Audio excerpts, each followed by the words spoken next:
这个是我2021年刚过完年花了200块钱买回来的沙滩车，当时准备给它装一个4缸的发动机上去，在此途中呢出现了很多困难，也出现了很多瓶颈，然后那个发动机也不太合适。现在呢准备了一个这个 CB400，准备将这一个发动机给它抬下来装到这上面，这样子就能省去很多复杂的事了。实在是中途找不到合适的发动机，无奈。好，我们现在来听一下这个车的声浪怎么样啊？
蝶になってきらめく風に乗って今すぐ君に会いに行こう余計なことなんて忘れた方がマシさこれ以上しゃれてる時間はない何がこの空に飛びくのだろう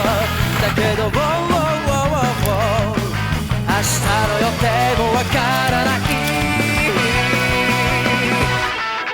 無限大な夢の後の何もない世の中じゃそうはさ愛しい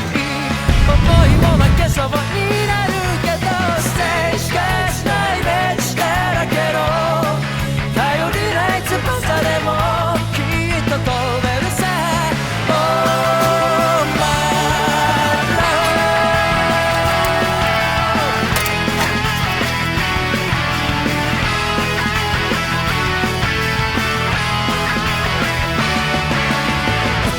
蝶になって